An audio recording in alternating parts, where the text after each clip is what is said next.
Hey guys, मैं भारत में तारासुरम मंदिर में हूँ और यहाँ एक दीवार पर एक नक्काशी है जिसमें एक आदमी अपनी पत्नी को पीटता हुआ दिख रहा है। वह वास्तव में उसके बाल खींच रहा है और आप देख सकते हैं कि पत्नी चुपचाप उसे स्वीकार कर रही है।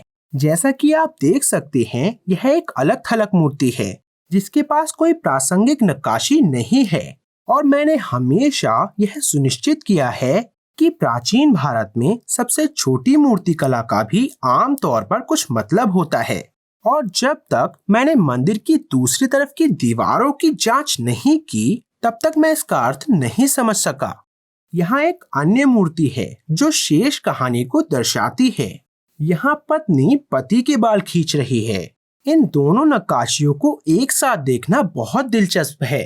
ध्यान दें कि जब पुरुष बाल खींचता है तो वह इसे केवल धीरे से कर रहा है, शायद सिर्फ उसे डराने के लिए। और पत्नी के मुंह को देखिए, वह इसे चुपचाप सह रही है क्योंकि कोई वास्तविक दर्द नहीं है। लेकिन जब पत्नी ऐसा कर रही है तो यह स्पष्ट रूप से आदमी को चोट पहुंचा रही है क्योंकि वह चिल्ला रहा है और खुले मुंह को बहुत कुशलता से तराशा गया है। महिला की फैली हुई भुजा और मजबूत पकड़ पर ध्यान दें जो उसे चोट पहुंचाने का इरादा दिखाती है। इन दो मूर्तियों का अर्थ बहुत ही रोचक है। जब यह आदमी अपनी पत्नी को धमका रहा है तो यह सार्वजनिक रूप से हो रहा है क्योंकि इन दोनों के पास गहने और सिर पर कपड़ा है। यह आदमी सार्वजनिक रूप से केवल दिखावा कर रहा है कि वह अपनी पत्नी से ज्यादा प्रभावशाली है।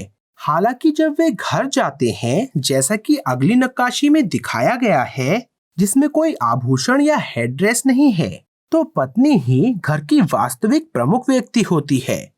अब असली सवाल यह है कि भले ही इसे कम से कम 850 साल पहले तराशा गया हो, लेकिन क्या हमारे निजी जीवन में चीजें बिल्कुल बदल गई हैं? आप क्या सोचते हैं? कृपया अपने विचार मुझे कमेंट सेक्शन में बताएं, पर पहले अपने बॉस से अनुमति ले लें। मैं प्रवीण मोहन, देखने के लिए बहुत बहुत धन्यवाद और मैं आपसे जल्द ही बात करूंगा।